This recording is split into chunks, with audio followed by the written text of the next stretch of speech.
Hello, everyone, and welcome to day 4 of the Virtual Island Summit. Thank you so much for joining us on this session. My name is Cristian Sakino.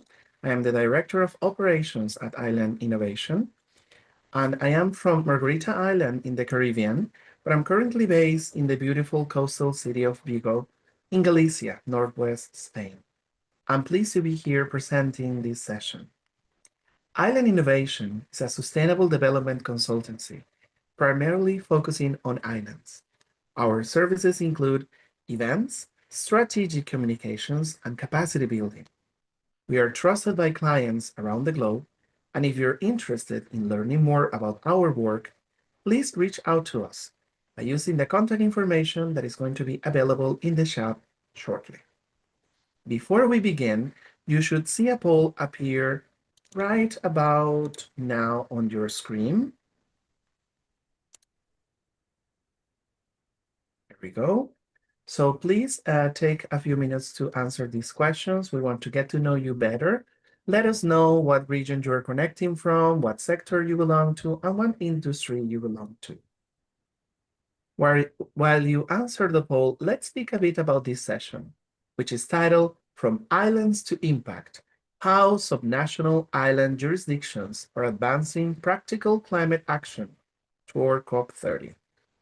Subnational island jurisdictions, or SNIJs, are uniquely positioned to turn climate ambition into action bridging global goals with local implementation. As COP30 approaches, this session highlights how SNIJs are driving practical place-based solutions that inform national commitments and global negotiations. This is a critical conversation on turning island action into global impact. Now, I can see a lot of people participating in the chat already, so that's fantastic. Let me see.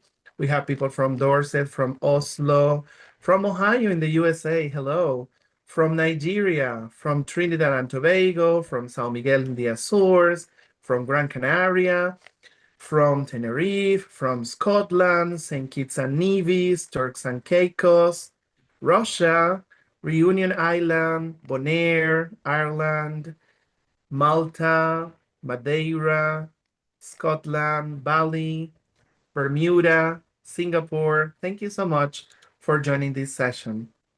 Now let's take a look at the results of the poll. Just 1 second. There we go. So we have a lot of people from Europe with 31%, and the Caribbean is next with 21%. And we also have 15% from Africa, 3% from the Pacific, 9% from Asia, and 3% from the Indian Ocean. Thank you so much for your participation. Regarding sectors, 35% of you come from the private sector, but we have NGO, government, academia with about 20% each. In the industry, most of you are from the environmental services and or oceans conservation with 32%.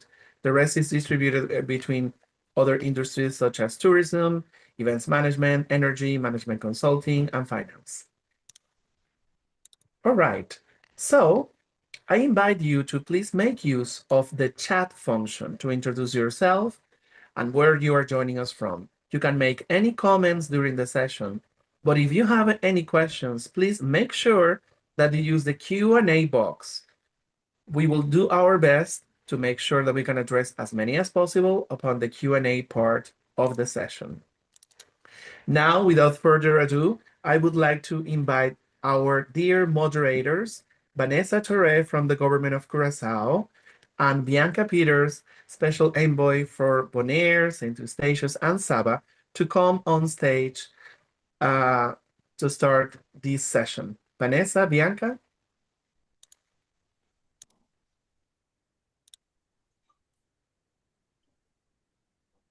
Good morning. Good morning. All right. Good morning, Christian and Vanessa. Thank you so much, Morning, and thank you Bianca. for our continued partnership. We're very happy that Island Innovation is always with you guys in the Caribbean. All right, so the floor is all yours. Wonderful. Shall I start, Bianca? Good morning. Yes, please Good to go see ahead. you. Good to co-moderate with you this morning. Hi, everyone. Good morning. Good evening in certain parts of the world. And also, thank you for joining us from around the world. As was mentioned, my name is Vanessa Torre. I'm the Director of Foreign Economic Cooperation at the Ministry of Economic Development of Curaçao, an island, a small island in the Southern Caribbean next to Bonaire and Aruba.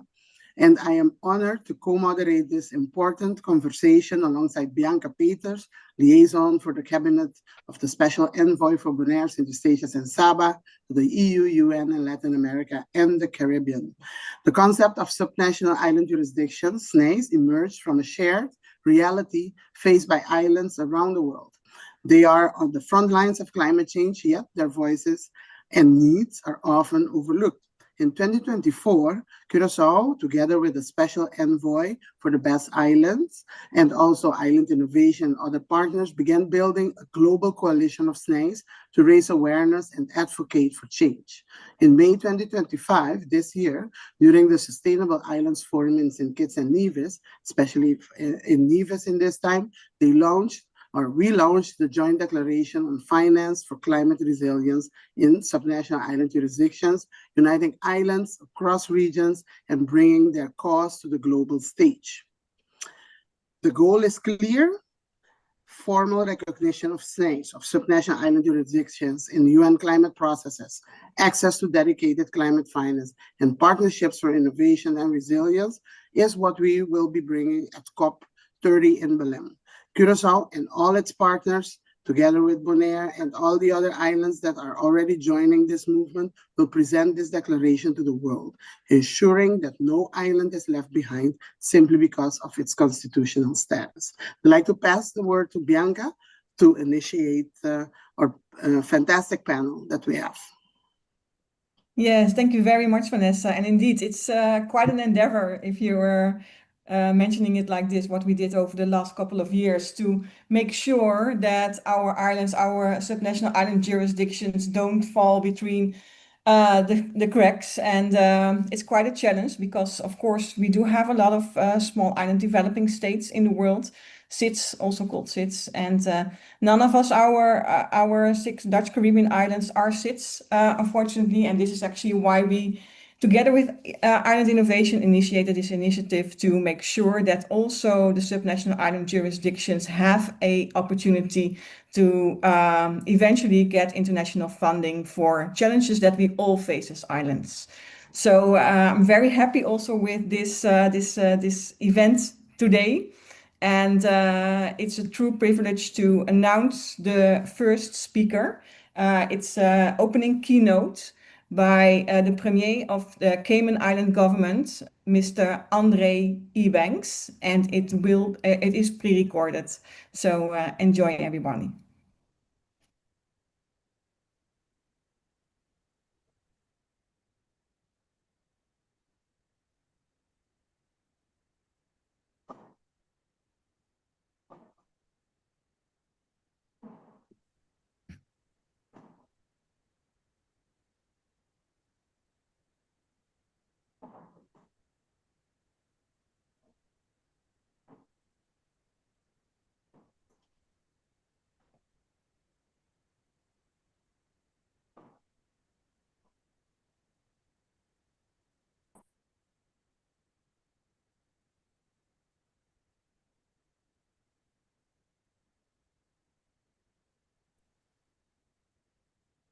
The team is reloading the video, so... Ladies and gentlemen, distinguished colleagues, friends, it is an honor to join you virtually at the Virtual Island Summit 2025. And I thank Island Innovation, our moderators, and my fellow speakers around the world for coming together to share solutions. While sources vary on how many countries in the world are considered sub-national island jurisdictions, we know that our summit's theme, From Islands to Impact, perfectly captures the opportunities that we have to help maintain our climate and to protect it locally and globally. Today, I'm proud to share 3 approaches from the Cayman Islands that are turning our climate ambitions into action. These approaches are improving the well-being of our people and also uplifting several of the UN SDGs. Equally important, these stories become part of the body of knowledge that SNIJs share to strengthen our climate actions. The first approach I'd like to share is about how the Cayman Islands is translating climate commitments into tangible local initiatives with global relevance. In September last year, we adopted our climate change policy, a 26-year roadmap for resiliency and low carbon transition that includes actions ranging from coastal setback reassessments to sargassum management. This policy is already influencing how our infrastructure providers plan, how our ministries manage risk, and how our country thinks about resiliency. Complementing our climate change policy is our national energy policy, a 20-year plan that includes bold but achievable goals such as 100% renewable energy by 2045. Importantly, this policy also enshrines the right of our people to self-generate renewable energy, a major step towards energy democracy. These and other policy frameworks in the Cayman Islands support tangible results, such as our Resembled Energy Efficiency Program, funded by the EU. We have retrofitted 10 homes and performed energy audits on 13 public buildings, including schools and even our Parliament building. Some of our families saw monthly bills drop by up to 70%. This program was recognized by the Caribbean's Best Energy Efficiency Project Award 2025. And to ensure our investments are guided by evidence, the EU's Green Overseas Program is funding a national resiliency scorecard for the Cayman Islands, a decision tool that will shape our public and private climate investments for decades to come. Our work to translate climate commitments into tangible local initiatives that have global relevance supports SDG 7 on affordable and clean energy, SDG 11 on sustainable cities and communities, and SDG 17 on partnerships for the goals. Next, the Cayman Islands is recognizing the importance of collaboration and partnerships, extending internationally and even within our government in advancing practical solutions and sharing best practices. We're now finalizing our government AI policy, which is being reviewed by international partners like the World AI Council. By using AI to model risks, manage resources, and plan for climate resilient future, our intention is to make government more efficient and prepared. And our digital ID program, inspired by models like those in Estonia, will make trusted information available for local decision-making. Moreover, it will cut reliance on paper, reduce waste, reduce travel for services, lowering emissions, and help ensure our residents can access government services even in disaster situations.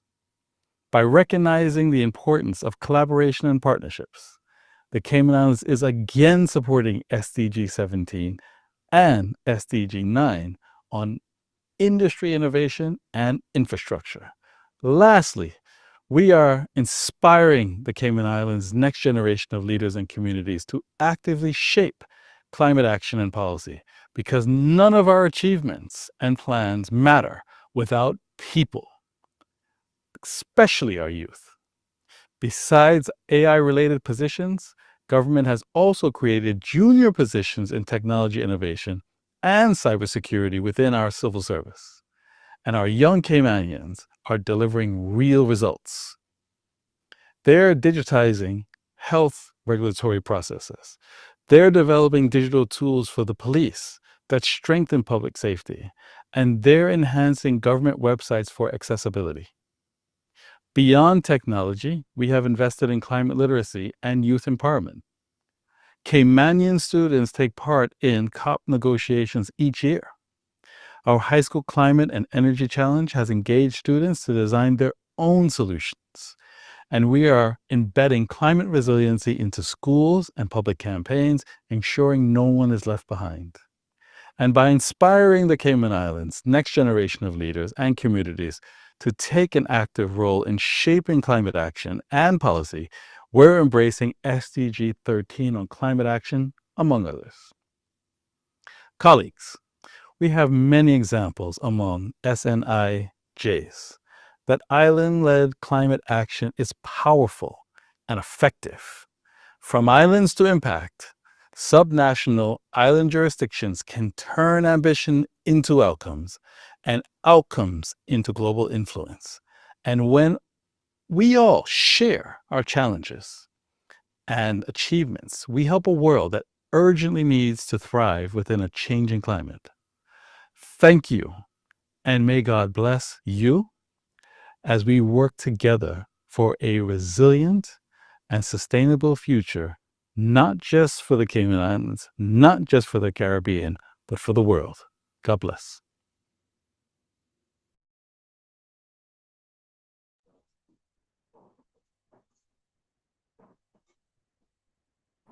Thank you very much to the Premier of the Cayman Islands, Mr. Rebanks, for his inspiring words and disclosing what the island is doing towards becoming more resilient. So Bianca, I think it's good for you to present our next speaker.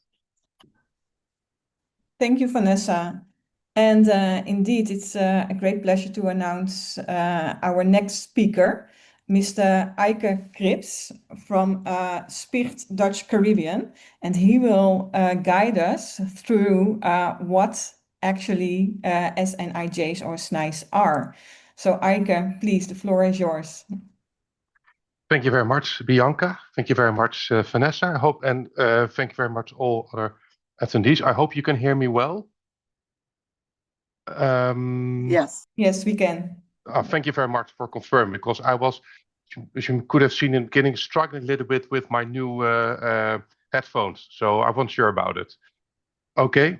Well, good morning, ladies and gentlemen. Thank you very much. Yeah, first of all, you may wonder, by the way, I can't see whether my PowerPoint sheets are shown at this moment.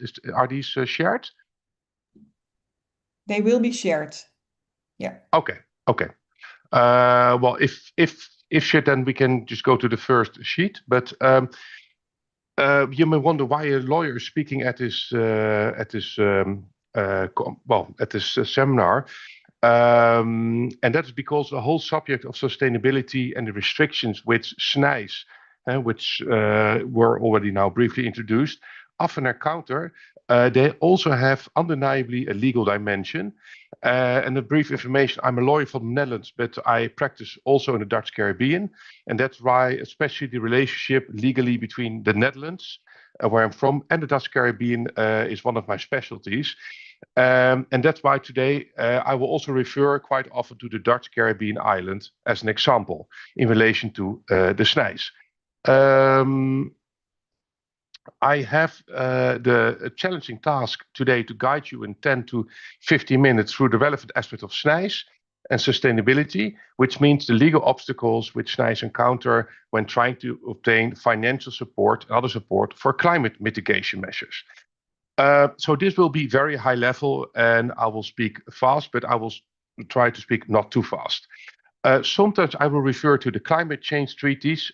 With this, I mean the Framework Agreement of the UN of 1992, the Kyoto Agreement, and of course the Paris Agreement. But due to time restraints, I will not discuss the content of these treaties, but I'll be happy, of course, to answer any question about these treaties as well. So first of all, what are SNIJs? Well, this actually already been mentioned by Vanessa, and perhaps a better question, where are SNIJs? Well, SNIJs, as you can see, are everywhere in the world. I couldn't find an updated map with all SNIJs, but SNIJs are what we refer to are subnational island jurisdictions, meaning island with a high amount of autonomy and own administration and responsibilities, but yet often due to historical ties, they're still linked to some federal or other form of association. So many SNIJs in the Caribbean or in the Pacific are still affiliated with European countries, France, England, and the Netherlands. But not necessarily. There's also, for example, Okinawa near Japan, Socotra near Yemen. These also qualify as SNIJs. Each of the Dutch Caribbean islands also qualify as SNIJs. The United Nations climate change treaties, they are sometimes have confusing wording, because sometimes they refer to small island jurisdiction and sometimes small island development states. And that's something different than a SNIJ. And this inconsistent terminology is also one of the legal obstacles, and I will discuss later. We can go to the next sheet, please. Yes, thank you. Why this subject? Well, there's clear consensus that there is a real need for climate adaptation measures. And there's also clear consensus that especially SNIJs are vulnerable in that respect due to their geographical situation and limited resources. So many SNIJs depend on tourism, agriculture, and that makes them extra vulnerable, well, to disasters, environmental, climate change. At the same time, SNIJs often lack sufficient capacity and resources to fight climate change. And in addition to that, historically, they have contributed less to climate change as being smaller and a less industrialized nation. Well, all these notions have been repeatedly underpinned by the UN climate change treaties. And more, these are placed in the context of climate justice and the protection of human rights. For example, there are many court cases by environmental organizations against states for being negligent in adopting not enough measures to combat the effect of climate change. For example, the case of Vanuatu, relatively recent. Another principle of climate justice is also the differentiation which is made between the amount and scope of measures against climate change, which the larger industrialized nations should take, and the SNIJs. And this is what we call the common but differentiated responsibilities. The larger contributor should pay more than the smaller contributor in the fight against climate change. Now, that's all very nice, and that's also recorded in climate change treaties, but still, SNIJs encounter a lot of difficulties to obtain financial support to fight climate change. Again, this is due to legal obstacles. We can go to the next sheet, please. Yes, thank you. So what will I discuss today? I will first briefly mention what is the common legal and organizational framework of SNIJs, and what does it mean for the legal status. Then I will discuss how this status can form an obstacle for attainment of sustainability goals. And then I will briefly address the recommendation we have made with Island Innovation for a declaration for all SNIJs. So let's go to the first topic, the next sheet, please. What is mostly the legal structure of a SNIJ, and how does it affect its status under international treaties? SNIJs, as I said, are always affiliated in some form or some form dependent on a federation with another country. For example, a European country with whom the SNIJ has ex-colonial ties, France, United Kingdom, or the Kingdom of the Netherlands. And also in European law, there are very different degrees of affiliation. There is, for example, France has overseas territories, outermost region, and these are also considered French territory and it's full EU territory. The Netherlands, for example, the Dutch Caribbean islands are so-called OCTs. And these have, these are associate members of the European Union. So these are not Dutch, at least not European territory. So there's a difference in EU status. We can go to the next sheet, please. Yeah. So why is the legal structure or the organization structure of SNIJ often an obstacle for fully pursuing sustainability purposes? Why does it make it difficult for SNIJ to obtain funding or financing for climate change? First of all, SNIJs are often no direct contracted parties to international treaties, also not to the climate change treaties. For example, the Kingdom of the Netherlands, it's the kingdom who is a party to the climate change treaties, but not the separate countries within the kingdom, like the Dutch Caribbean islands. And that is because foreign affairs is considered a kingdom affairs. So entering into international treaties is done at the level of kingdom. Another reason is there's quite a common practice of partial ratification of international treaty. And it means that a party, for example, the Kingdom of the Netherlands, ratifies a treaty, but only does so for the territorial scope, for specific territorial scope. In this case, only the European part of the Netherlands. So that means that the Dutch Caribbean islands are left out because they then do not, the treaties will then not, the climate change treaties with all the protective provisions will then not apply to the Dutch Caribbean islands. I must say this is not like a unilateral decision of the Netherlands, but this is how, let's say, the process works. But whatever works, it is a very disadvantaged situation for the Dutch Caribbean islands and, of course, other SNIJs in the world. And this practice has also been criticized a lot, this practice of partial ratification. We can go to the next sheet, please.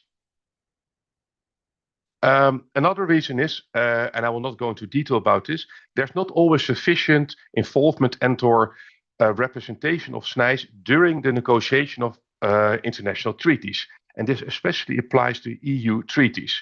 Negotiations are often, in fact, conducted by representatives of the European countries, at least predominantly, with no significant role for the, for example, Caribbean islands. And that's also a disadvantage. Also, as I mentioned, the EU status of a SNIJ can be an obstacle. As I already explained, the Kingdom of the Netherlands, the Dutch Caribbean islands are OCTs, and they are not full-fledged European members. So that means that a lot of European funds are not available for these OCTs. So the EU status is also relevant. And also in the European Union, there is this habit of partial ratification of EU treaties. That means that a lot of funding treaties for climate purposes, EU funding treaties, are also not applicable in the Dutch Caribbean or other Caribbean islands. They're only applicable to the, let's say, the European part of the kingdom. So that's another, let's say, legal disadvantage for SNIJs. Okay, we can go to the next sheet, please. Thank you. Another problem is with SNIJs, because they are part of a larger federation with larger countries, that prevents SNIJs to qualify as a SIDS, a small island development state. And this is a disadvantage because SNIJs are then seen as so-called donor countries and not SIDS. And that means if you're not a SIDS, if you're not a small island developed state under these UN treaties, you are not eligible for a lot of funding under UN funds, like the Adaptation Fund or the UN Green Climate Fund. So then again, the SNIJs, although economically vulnerable and everything, they again fall between, it was already said, between a rock and a hard place, because they're not eligible for this SIDS funding. That's why it has been proposed often that another index should be used, the so-called multi-dimensional vulnerability index, because that index takes account a lot of other vulnerable factors of SNIJs, and that should be a better way to measure how vulnerable a SNIJ is. Yes, we can go to the next sheet, please. I'm trying to hurry up a little bit because of limited time, so apologies if I go a little bit fast. So that brings us to the climate change treaties. They all have a clear goal, but the problem is that all these legal obstacles, which I just mentioned for SNIJs, which SNIJs encounter, that prevents them for pursuing the goals of the climate change treaties. So these legal obstacles are irreconcilable with the clear goal. Because what is the clear goal of all the climate change treaties? It's already been said, leave no one behind. It's quite dramatically put here. As we embark on this collective journey, we pledge that no one will be left behind. Well, unfortunately, SNIJs are in a way left behind because they are in fact excluded from many funding and many provisions which helps them to get financing to fight climate change. And that also means that a substantial lesser or smaller part of the world can really engage in mitigation of climate change and not the SNIJs, at least not in full. And also it means that the reporting on emission numbers is incomplete because SNIJs are then in fact left out. So yeah, in short, that's not a good situation. So having raised these legal obstacles, we of course together with Island Innovation, find it important to give some important recommendations, and that we have done in a declaration which we have drafted especially for SNIJs. And this declaration, this draft, we have shared with a wide group, including the participants of a previous Sustainable Island Summit organized by Island Innovation in St. Kitts and Nevis in May 2025. And the idea was we shared with this large group, received their input, and then we will develop this further, and then we present this during the COP30 in Belém, Brazil. We can go to the next sheet, please. Yes.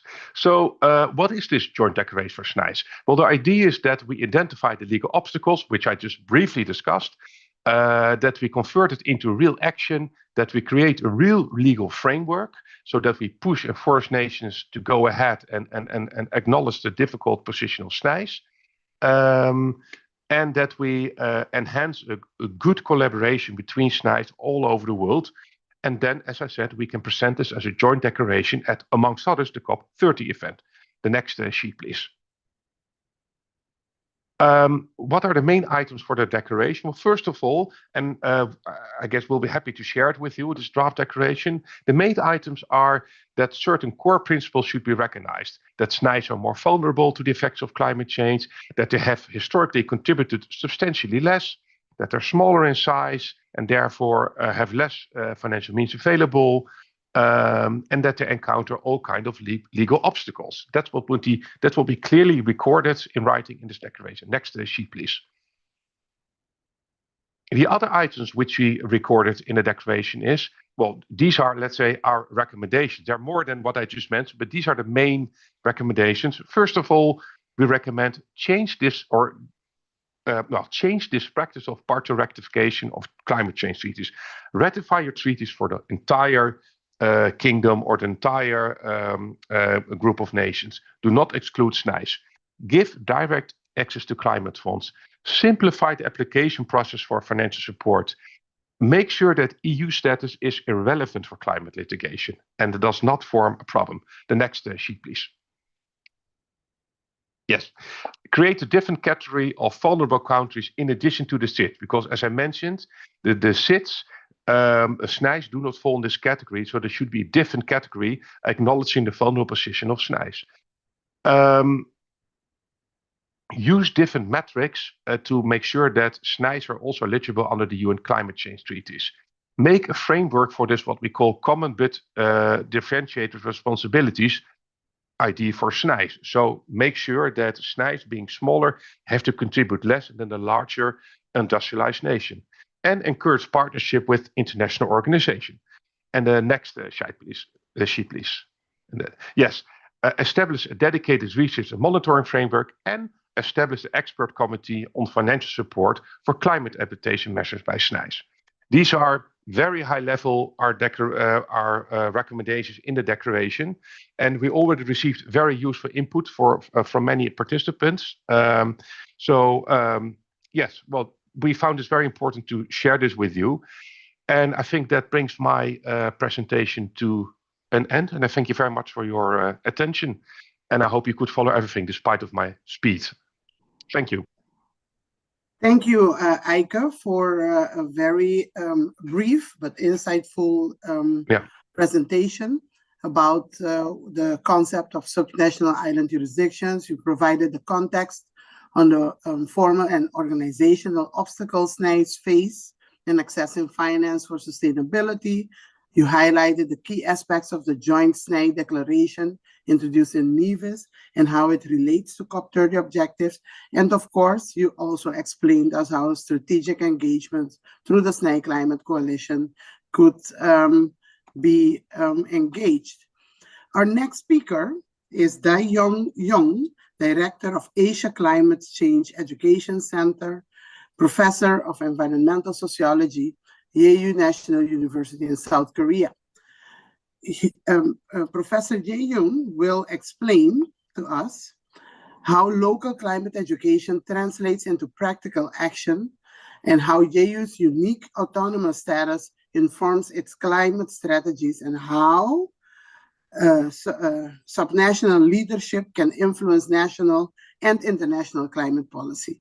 The floor is yours, Professor. Hello, everyone. It's great to meet you. Okay, I would like to share my slide.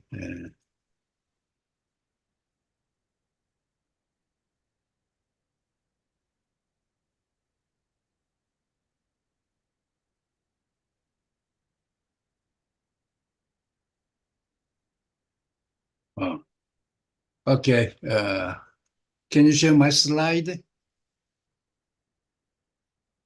Can you hear me, everyone? Yes, we can hear you. Thank you. Okay. I'm very honored to be here to present a paper.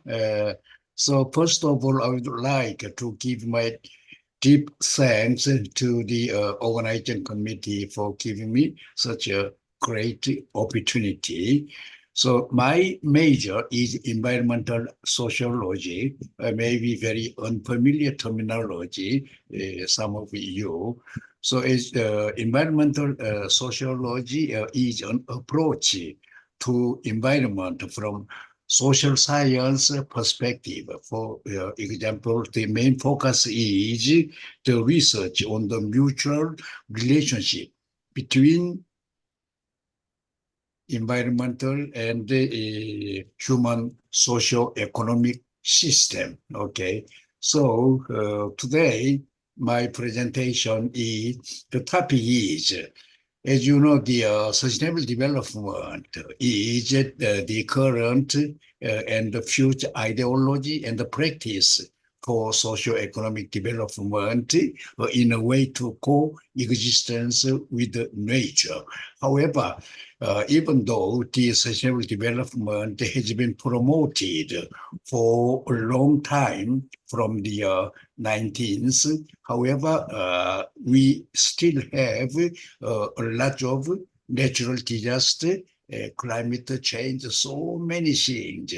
Those evidence, I think, mean climate change is not successful as much as we have expected. This means the concept, implication, and the strategies of climate sustainable development has some limitations. So I would like to have a look at overall what limitations are inherent in sustainable development. So this is the map. You can see here, Jeju. I am from this island. Jeju Island is between South Korea and Japan. In Korea, Jeju Island is the largest island. However, I think at the global level, this is just a dot.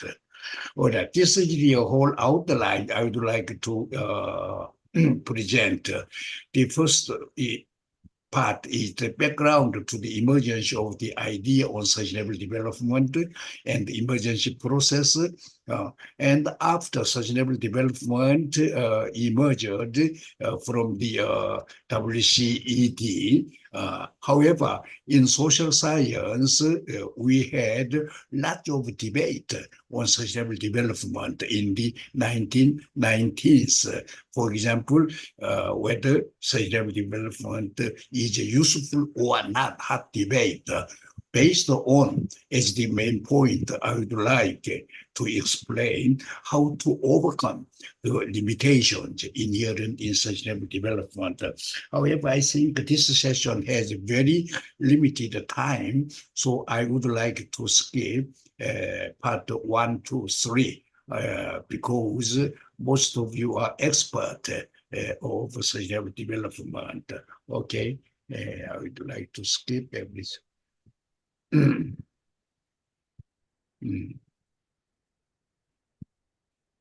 Usually debate. Okay, so when we look at the sustainable development, its concept, implication, and the strategies, then at least I can summarize the limitations into four categories. One is horizontal perspective. The other one is not inclusive coverage of social sectors and less efficient approach to the achievement of sustainable goals and no mechanism for driving social consensus. Let me explain in details. As we know, sustainable development is a concept, is composed of three sectors: environmental, economy, and society. Then has the goal of each sector. For example, environment, its goal was set up as conservation. Economy, development. Society, increase in material affluence and convenience in life. Okay. However, when we look at the three goals, we could find the three goals are in conflict. For example, in order to achieve the goal of economy, we have to the conservation of environment. Each goal cannot be successfully achieved. However, economy, the goal of economy and the goal of society, they are in a mutual beneficial relationship.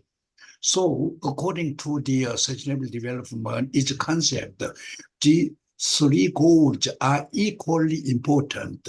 So, this means the horizontal perspective among the three components of sustainable development. Therefore, however, we do not have the control tower to solve the conflict. This is why we have resulted in human-induced societal challenges causing climate change, water security, and disaster risk like that. Therefore, I think if we transform the horizontal perspective to vertical perspective like that, environmental goal should be placed at the top. And under the environment, if we place the goal of economic and the goal of society, then, for example, if the goal of economic is against the goal of environment, then the goal of economic should be controlled. Okay, however, the economy and the society, their goals can enjoy mutual benefit. However, in the original framework, then we do not have any control tower to solve the conflict. So if the vertical perspective, then I think the vertical perspective would result in ecologicalization of not only environment, but also economic and social sector within the carrying capacity of the nature. So this is the first limitation. In order to overcome, we have to change from horizontal to vertical. Second one, the three goals here, the society, there are so many sectors, not simply material affluence, convenience, life. For example, population growth, technology, lifestyle, social form. So many sectors will impact on the conservation of environment, on the development economy. However, in the conceptual framework of sustainable development, particularly societal sector, are not inclusive. So I think the more inclusive sectors should be carved in the social sectors. This is the second limitation. Third limitation, as we know, sustainable development goals, 17 goals and specific 169 goals. However, when we look at, for example, the major 7 goals, conceptually different. However, they do not exist independently. Rather, they are in a mechanism interacting with each other as an integrated reality. This means sustainable development goal is conceptually different. However, they are integrated reality. Non-SNIJs focusing on them as if they are independent, goal A, goal B, goal C. So we need to see the goals as an integrated reality. And the third one, for no mechanism for driving social consensus. For example, government, the primary agent promoting sustainable development through policy. However, the policies are applied to societal sectors.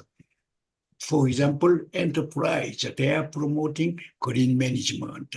And the citizens, they are trying to have the eco-friendly behavior in everyday life. So government policy is the very, very basic guidelines. However, government policy is not good enough without the voluntary participant from enterprise, citizens, mass media, and so many social organizations.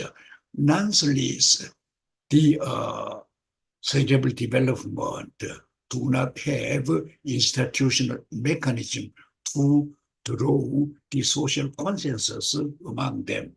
So we need to have institutional mechanism to draw the social consensus.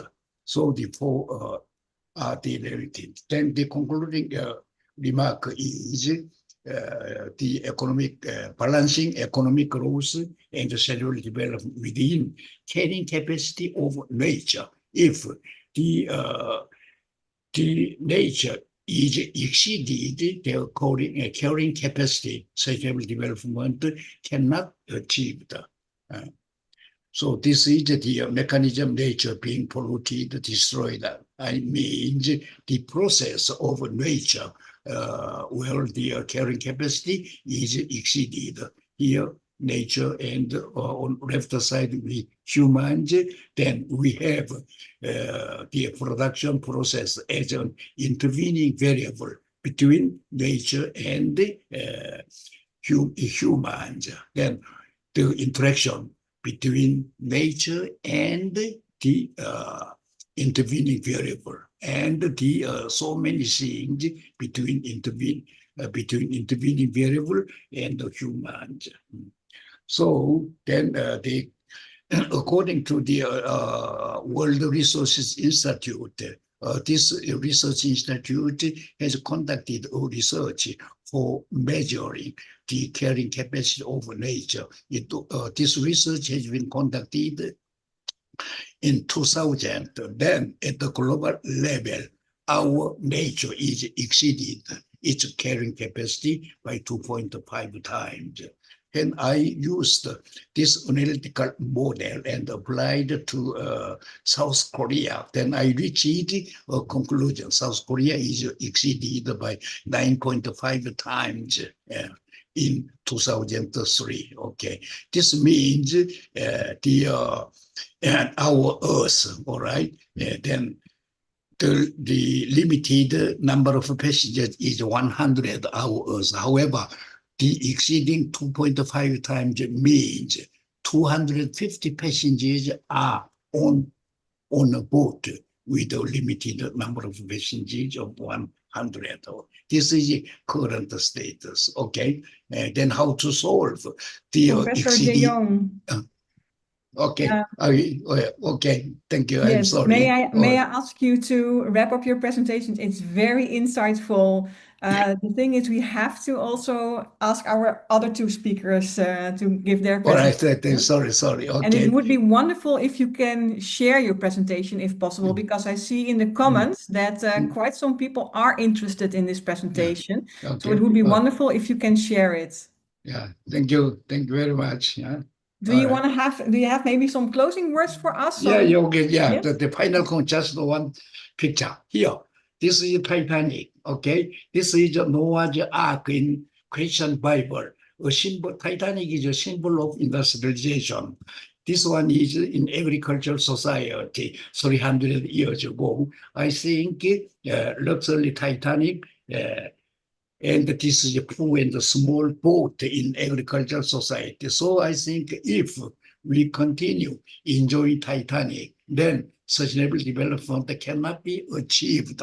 So our near future, okay, we humans are deserved as much as we have done because we have to wear gas mask on our face. However, dog is innocent. Why dog should wear the gas mask?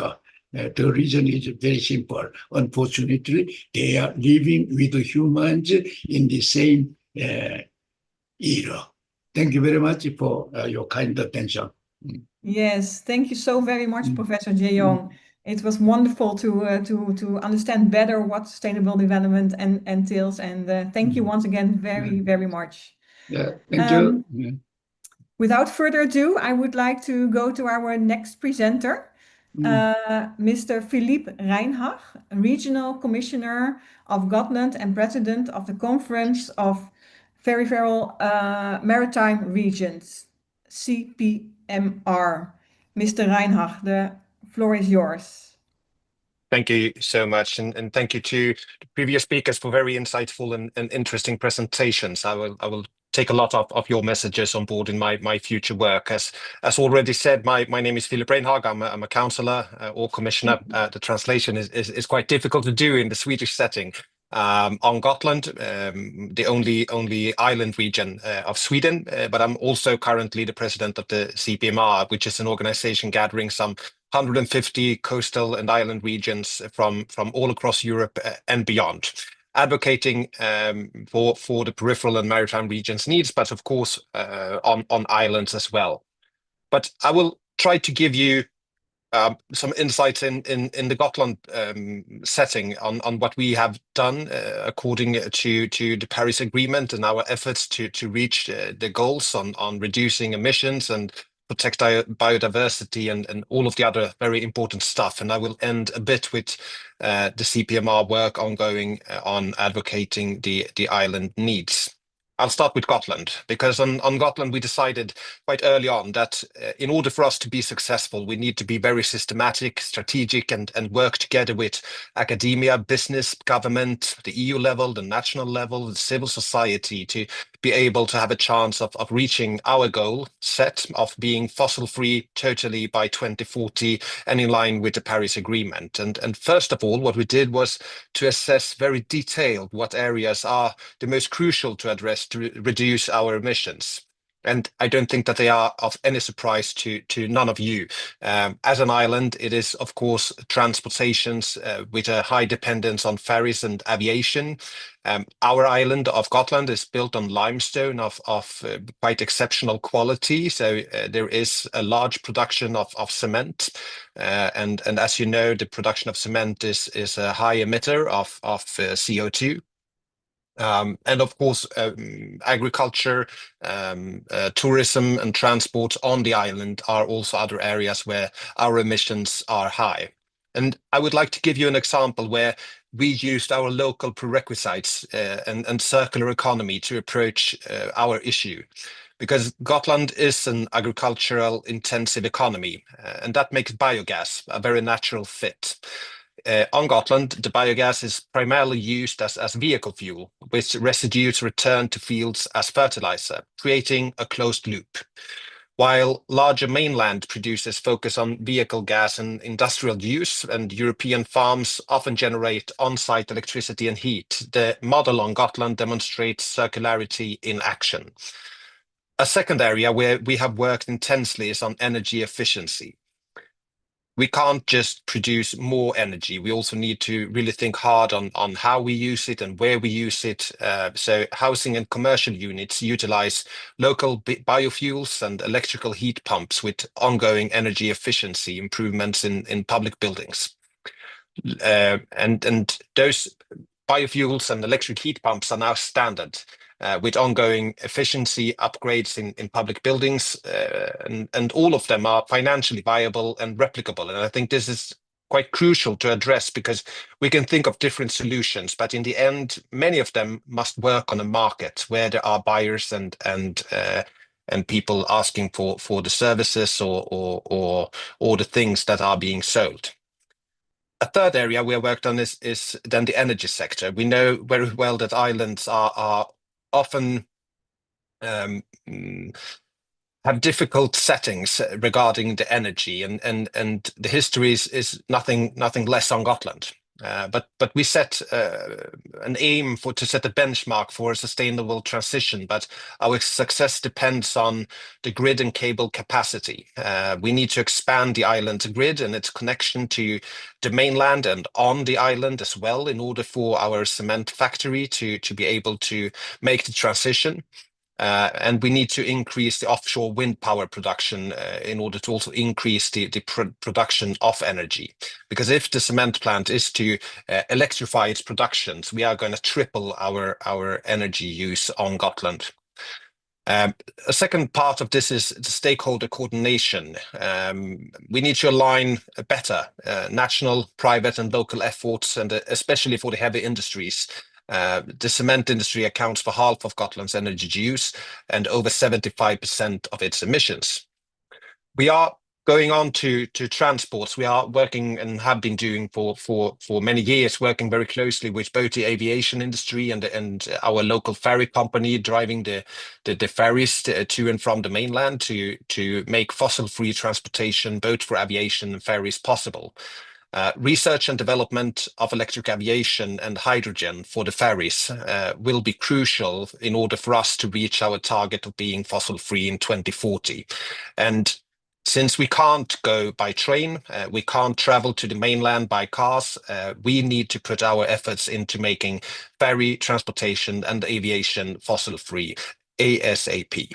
But for us to be successful, there are several key challenges, some unique to islands, other more applicable to the transition as such. And I think the first one is maybe the most obvious one, but this challenge as such is an enormous one, and it implies a total transformation of many aspects of society. The impact socially, economically, and for the environment must be balanced, and it needs to be viewed as possible for the citizens. And I think that the professor speaking before me highlighted this in a very good way. Leave no one behind.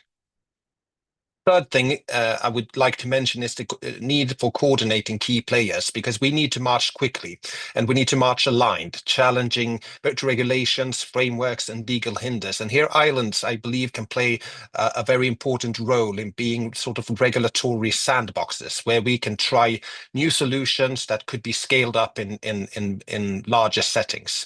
But we also need to address the many arising conflicts when in such a transition, in order for the citizens to accept and be part of the change that is needed.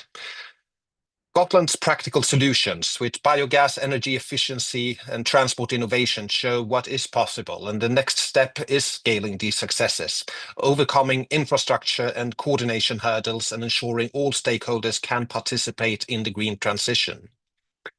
Let me now move on a bit to the CPMR, since beside being the councillor on Gotland, I am also the president of the CPMR since October last year. And I've already mentioned that we gather some 150 regions and over 200 million inhabitants all across Europe and beyond. And one of the geographical commissions out of 6 are the Island Commission. And we are, of course, working intensely with all relevant actors on the European level to make our needs visible and to provide concrete solutions. The CPMR is both a think tank and an advocacy organization, we work very closely together with the European Parliament, and I would like to mention especially that together with the Parliament, we run an intergroup focused on seas, rivers, coastal areas, and islands, SIARICA. Some of you might have heard the name, where we coordinate and advance the positions of those regions and the needs from a policy perspective. And beside the many meetings with commissioners, members of parliaments and others, we are running projects exploring practical solutions on the ground. And as of lately, one of, I think, most important successes is the EU strategy for islands, which are under development.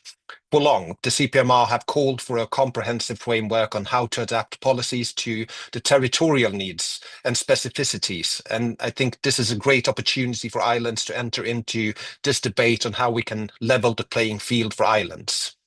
And I think this serves the best opportunity in a long time to produce concrete framework for adapting central policies to regional needs and to reduce the many obstacles that islands face when trying to mount the responsibility on making climate transition work on the ground. Thank you for listening. Thank you very much, Mr. Reinhard. Thank you for your intervention. And we move quickly to our last speaker for this morning, Raúl García Brink, Counselor for Environment, Climate, Energy and Knowledge, Cabildo de Gran Canaria. Mr. Brink?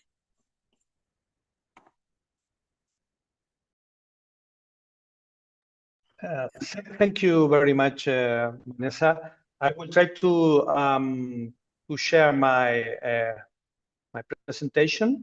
Yes. We see your whole desktop. Can you see it? We see your calendar for today. It looks very full. No, one moment. One moment. Yeah. Okay. Here now. Okay.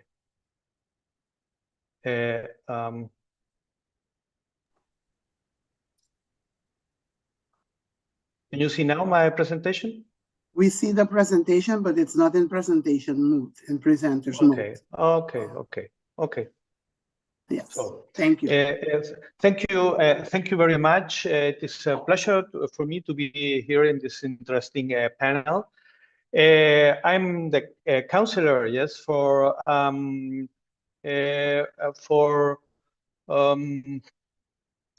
environment and climate and energy and knowledge in the island government of Gran Canaria. Gran Canaria is a part of the Canary Islands. We are an autonomous region and an outermost region of Spain and the European Union, with approximately 2,200,000 inhabitants and 14 million tourists every year, so that we have to face many major challenges and pressing climate risks. We are not a subnational island jurisdiction, as if we follow the definition of Ike Cripps, the interesting definition, we are a hybrid, yes, because we are an outermost region. We have a special tax status inside the European Union, so that we are not the normal region, but we are not, but we are not also a subnational island jurisdiction as the definition. Yes, but when I will try to share our experience, and as you can see here from my perspective, yes, there must be a stronger coordination and far more attention given to those of us who are in the front line, in the trench of climate change. Yes, local government and subnational institutions. This satellite image that you can see here in my presentation shows the devastating wildfire of 2019 that burned more than 10,000 hectares on our island. And it illustrates what it means to be on the front line of climate change. Ecosystems destroyed, communities evacuated, and an enormous economic loss. In here, this slide, you can see San Felipe in the north of my island. People live literally on the edge.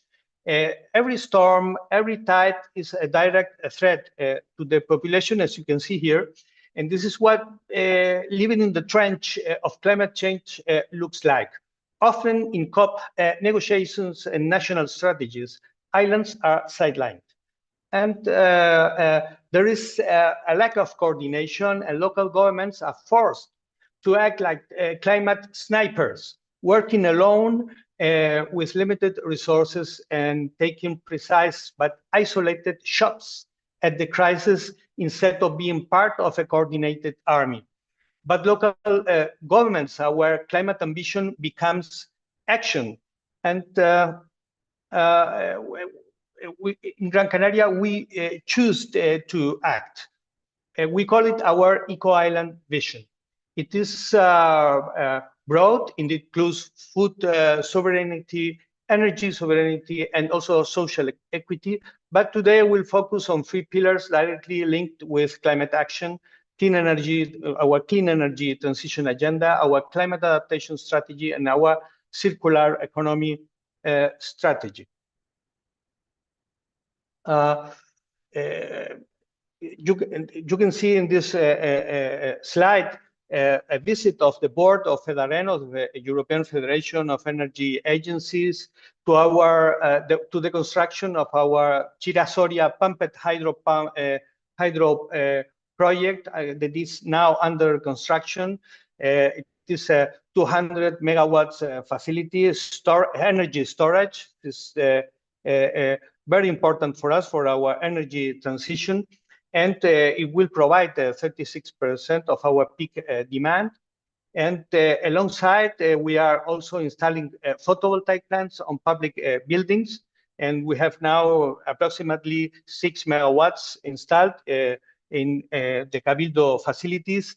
And we are also expanding our electric vehicles charging network. We have 80 charging stations through the whole island, and building also citizen energy communities. We are building the most important, the biggest energy community with 24 installations in the center of our main city in Las Palmas de Gran Canaria.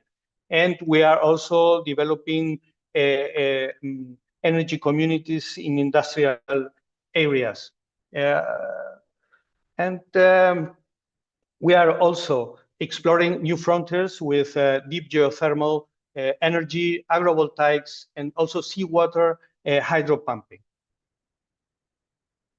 But mitigation is not enough. On the front line, adaptation is survival. And this main picture shows you our Mas Dunas project, restoring the dunes in Maspalomas through replanting of sand-adapted vegetation, recovering the ecosystem, and creating natural coastal defense against climate impacts.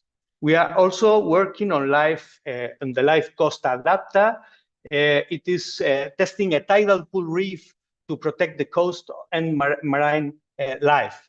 And we have submitted proposals also to the next European calls to life projects, and also 3 Horizon project proposals, and we hope that we will have also success. We also believe that climate action must be circular and smart.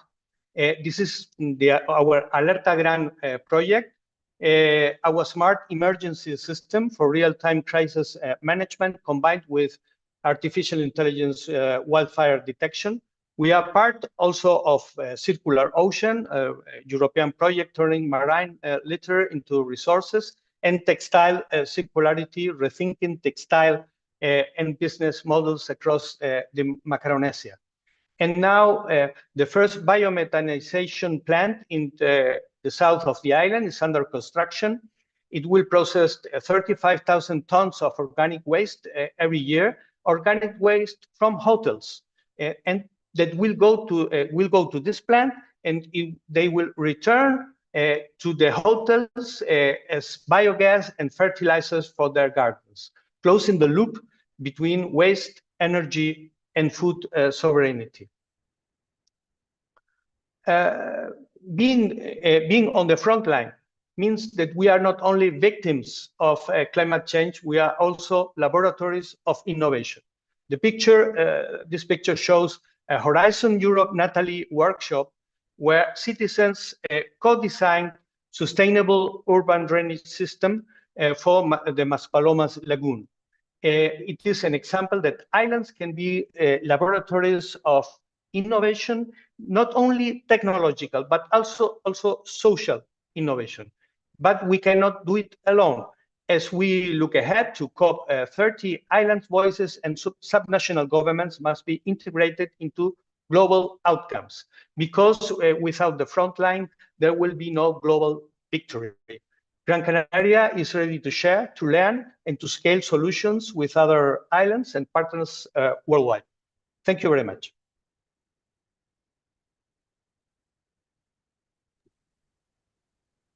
Thank you, Mr. Brink, for these very tangible solutions that you just presented to all of us. And unfortunately, we cannot continue this session due to the time constraints. But I do feel that there is a lot more to say about this topic. And therefore, I would like to suggest to continue the conversation with all of us via Island Innovation. I'm sure that the team will share all the details in the chat for this session. And by this, I would like to thank all panelists for their very insightful presentations. And let's keep on working together with all of us on the subject of subnational island jurisdictions. Of course, I would also like to thank Island Innovation for their wonderful work to again organize a fantastic virtual island summit. And of course, my co-moderator, Vanessa Touré. It's always a true pleasure to work with you and as one of my dear friends to make sure that we really are making a better world eventually with also the opportunity for SNIJs to get access to all financial instruments that are there for all of us. So I would like to thank you all. Have a very great next session of the Virtual Islands Summit, and looking very much forward to see you at COP30 in Belém. Thank you.